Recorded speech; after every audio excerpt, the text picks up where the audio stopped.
possível fazer um argumento contra o aborto que não seja de origem religiosa?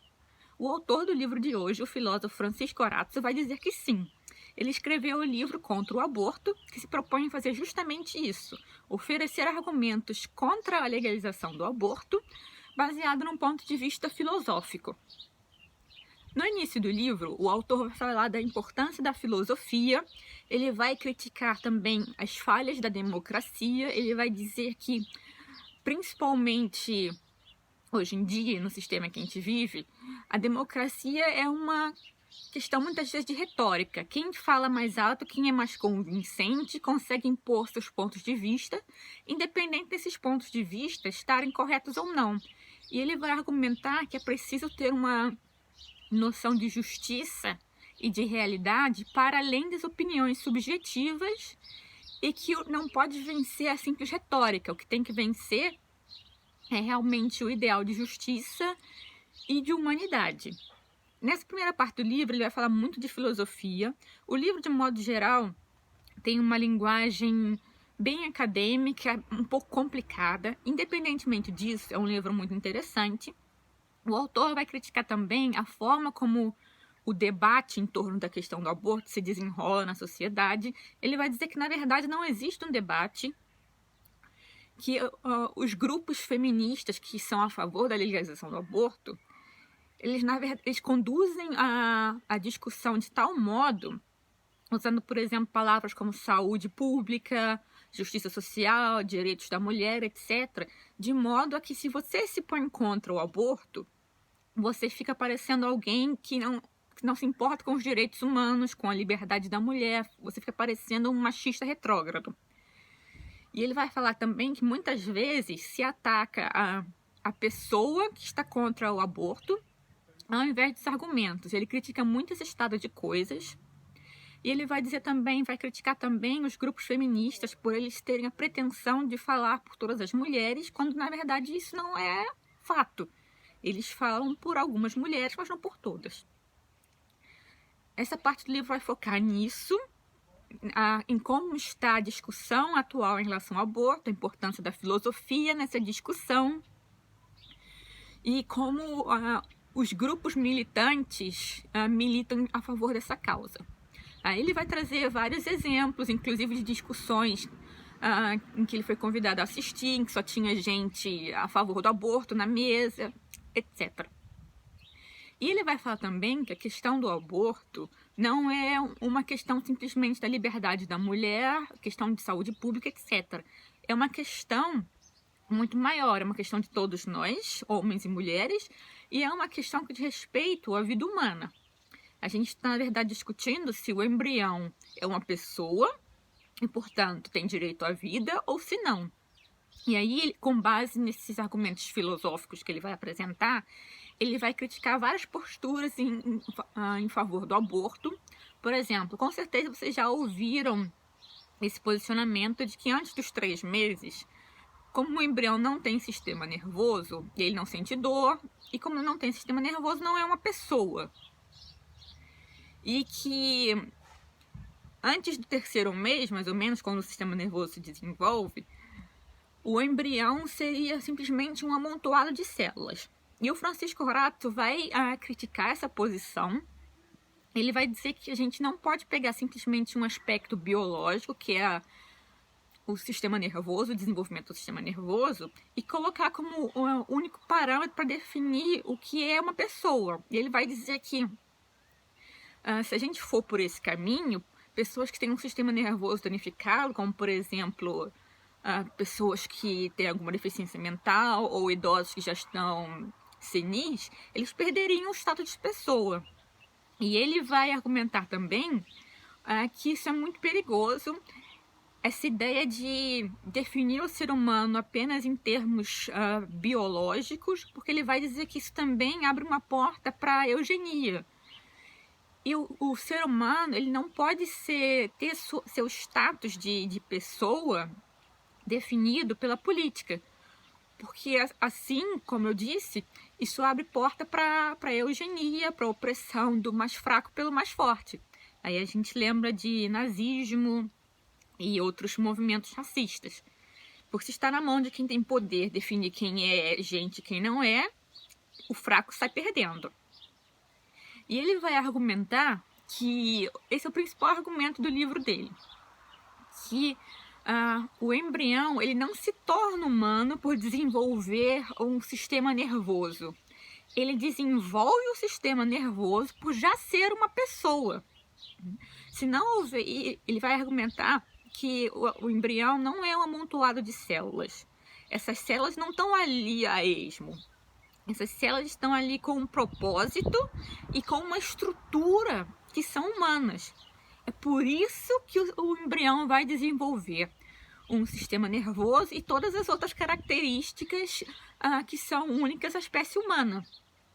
Se o embrião não tivesse nenhum propósito, nenhuma estrutura em si, ele não faria um sentido, ele não poderia ser gente, ser humano. Mas como ele é humano, ele vai desenvolver essas características e não o contrário. Aí ele vai fazer uma crítica também a várias disciplinas das ciências, quando elas tentam analisar e definir o que é humano apenas por um parâmetro dessas ciências respectivas. Por exemplo, a sociologia estuda o homem social, a biologia estuda o homem no seu processo orgânico, a química estuda os processos químicos no homem, mas o homem, o ser humano, não é só esses parâmetros separados. O ser humano é tudo isso e ainda tem uma outra dimensão, que é a dimensão da consciência, a dimensão da racionalidade, que supera esses outros parâmetros. Então ele vai dizer que apenas a filosofia consegue definir realmente o que é uma pessoa. Mas ele vai criticar também o pensamento de vários outros filósofos que são a favor do aborto. Então, para quem gosta de filosofia, independente de se interessar pelo tema ou não, é um livro muito interessante. É um livro fininho, tem pouco mais de 250 páginas, mas como eu disse, pela complexidade, leva um tempo para ler. Dentre outras coisas, ele vai falar também, gente, houve muitas estatísticas. Até os 40 anos, 1 em cada 5 mulheres brasileiras vai ter feito um aborto. E morrem não sei quantas mil mulheres no Brasil por ano por aborto clandestino. Aí ele vai dizer que existe gente que contesta essas estatísticas. Ele não vai se aprofundar muito nessa questão, mas ele vai dizer que existe sim, que eu fiquei até interessada em saber onde estão esses dados. Ele não vai se aprofundar porque a questão dele é mais filosófica, ele não vai combater apenas os dados, no caso, dados falsos, certo? Eu vou ter que olhar rapidinho as minhas anotações, que eu não quero esquecer nada.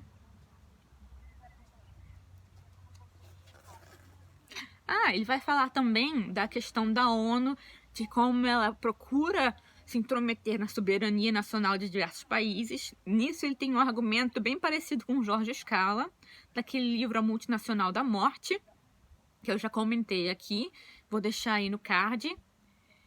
E ele vai dizer que as origens desse movimento em prol do aborto, da legalização, têm origens, na verdade, racistas, eugenistas, e ele vai mostrar um pouco da história dessa questão de direitos reprodutivos, que é interessante, embora não seja o foco principal do livro.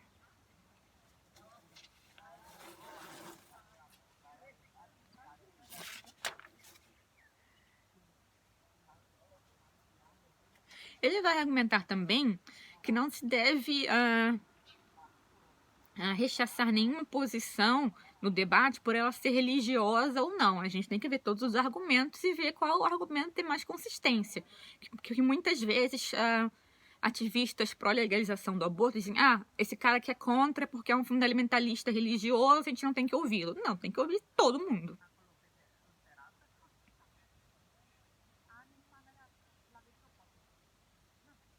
Ele vai dizer também que você estabelecer que o embrião é uma pessoa, você reconhecer esse status de pessoa e, por consequência, que o embrião tem direito à vida, ele não implica que a mulher não tenha direito à vida. Muito pelo contrário, porque metade dos embriões são femininos também. E em relação à mulher adulta, ele vai dizer que também não é uma contestação do direito à vida da mulher. Que uma coisa não tem nada a ver com a outra. Ele vai criticar também muito o relativismo do mundo de hoje, em que a gente pode dizer, se o aborto é errado para você, você não faz, mas se não é errado para mim, eu posso fazer. Ele diz que a discussão tem que ir para um outro nível.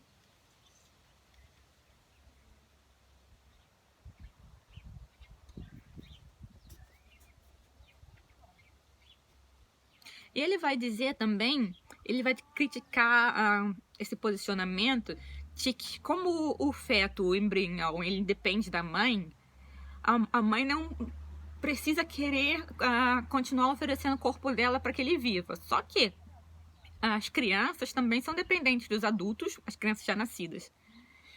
Tem idosos que são dependentes dos outros, dos filhos, de enfermeiros, etc. E ninguém contesta que essas pessoas tenham direito à vida. Ele vai dizer que a dependência não acaba quando a criança nasce. Se tiver uma criança ali e ninguém quiser cuidar dela, não quer dizer que a criança não tenha direito à vida. Entendeu? A mesma coisa com deficientes.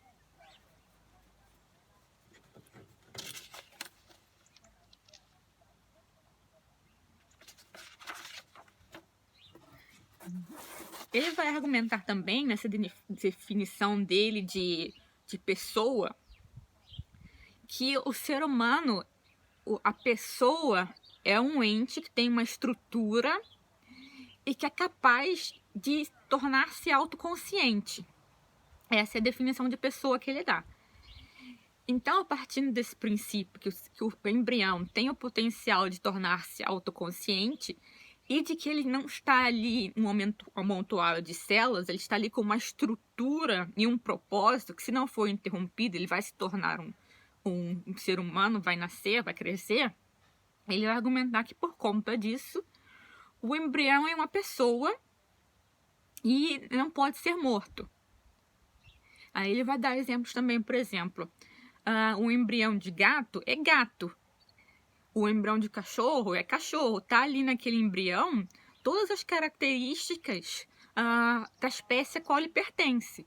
A única diferença é o grau de desenvolvimento.